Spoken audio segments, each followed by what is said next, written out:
Dual government in Bengal 1765 से 1772 एक ऐसा शासन जिसने बंगाल को बर्बादी की ओर धकेल दिया। सोचिए, आप एक ऐसे राज्य में रहते हैं जहां टैक्स कोई और वसूलता है, लेकिन जनता की जिम्मेदारी किसी और के पास है। पैसा कोई और ले जाता है और मुसीबत आने पर मदद करने वाला कोई नहीं होता। सुनकर अजीब लगता है ना? लेकिन 1765 से 1772 के बीच बंगाल में बिल्कुल ऐसा ही हुआ था। ईस्ट इंडिया कंपनी ने एक ऐसा शासन चलाया जहां जिम्मेदारी नवाब की थी, लेकिन असली ताकत कंपनी के पास थी। नतीजा, भारत का सबसे अमीर प्रदेश धीरे धीरे गरीबी, भ्रष्टाचार और भूख की ओर चला गया। आखिर डुअल गवर्नमेंट थी क्या? कंपनी ने ऐसा सिस्टम क्यों बनाया और कैसे इसने लाखों लोगों की जिंदगी बदल दी? आइए जानते हैं।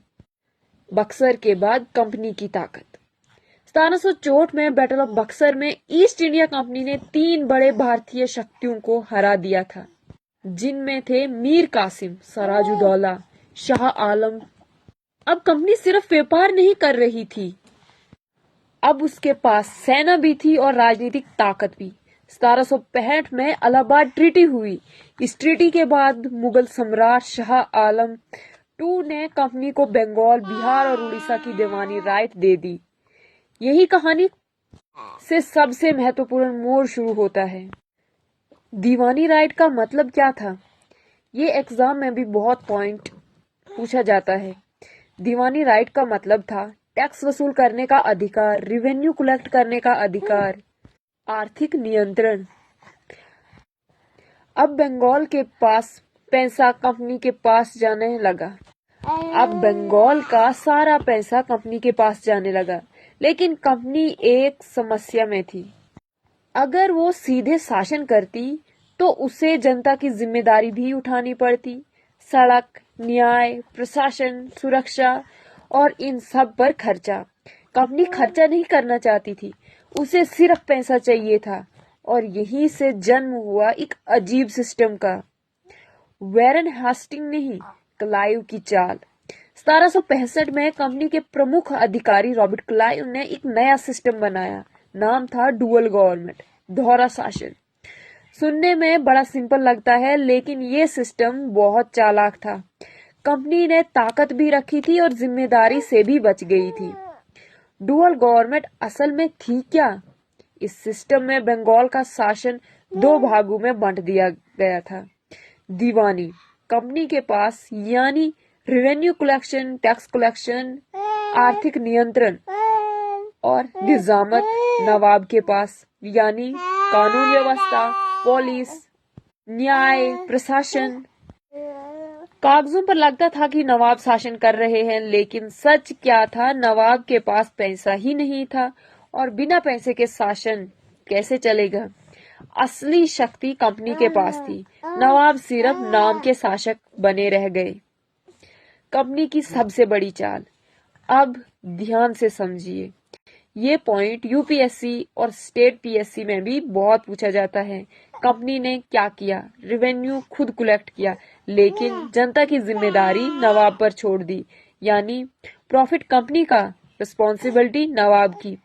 आज की भाषा में कहें तो लाभ अपना, जिम्मेदारी किसी और की। इसी वजह से कई इतिहासकार डुअल गवर्नमेंट को कंपनी की सबसे स्वास्थ्य नीति मानती हैं। बंगाल की जनता का दर्द। अब इसका असर आम लोगों पर दिखने लगा। कंपनी को सिर्फ रेवेन्यू चाहिए था, टैक्स कलेक्शन और कठोर हो गई। किसानों से आखिरकार वसूल किए जाने लगा। व्यापारियों पर दबाव बढ़ने लगा।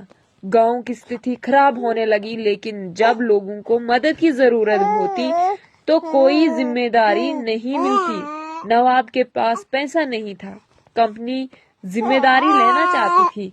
नतीजा, जनता बीच में फंस गई। डुअल गवर्नमेंट का एक और खतरनाक प्रभाव हुआ। कंपनी के अधिकारियों ने अपनी पोजीशन का दुरुपयोग करना शुरू कर दिया।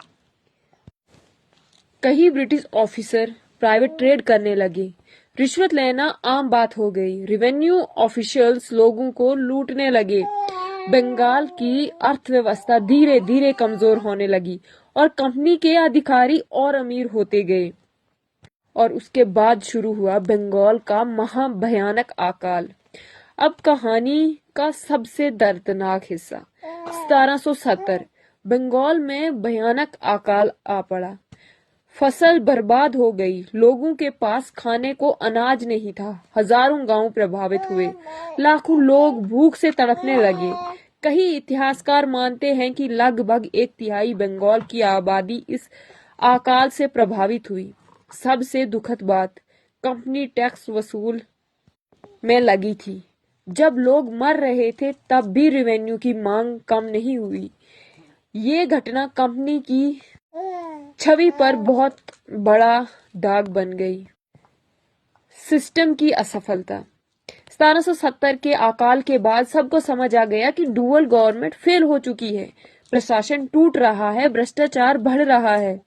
जनता परेशान थी और कंपनी की बदनामी हो रही थी। अब कंपनी को खुद समझ आ गया कि ये सिस्टम ज्यादा दिन नहीं चल सकता। वैरन हेस्टिंग ने फैसला लिया।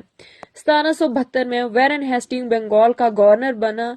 उसने स्थिति को अध्ययन किया और एक बड़ा फैसला लिया, डुअल गवर्नमेंट स्थाप। 1772 में डुअल गवर्नमेंट को खत्म कर दिया गया।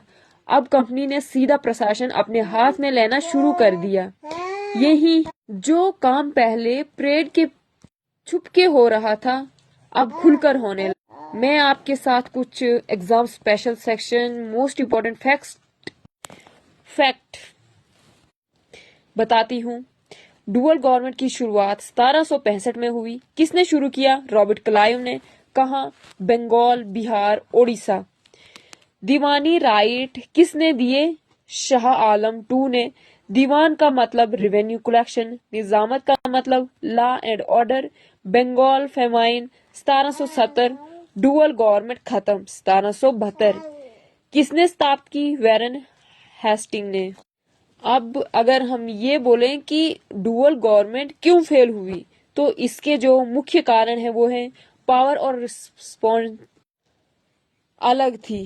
नवाब के पास पैसा नहीं था। कंपनी जन कल्याण नहीं करती थी। कॉर्पोरेशन बढ़ गया।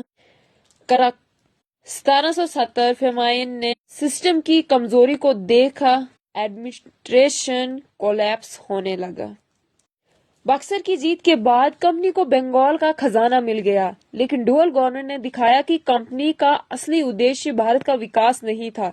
उसका उद्देश्य था अधिक से अधिक धन।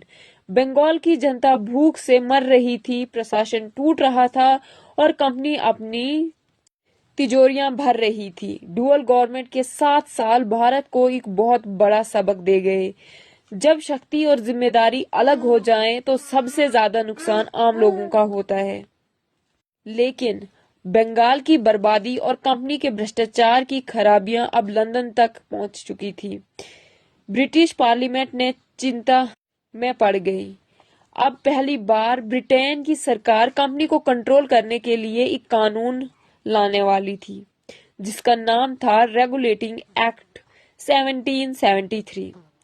अगली वीडियो में हम इसी को डिस्कस करेंगे। अगर आपको ये वीडियो पसंद आई तो चैनल को सब्सक्राइब करें, वीडियो को लाइक करें, कमेंट करें कि आपको हमारी वीडियो कैसी लग रही है। तब तक के लिए दीजिए इजाजत। धन्यवाद।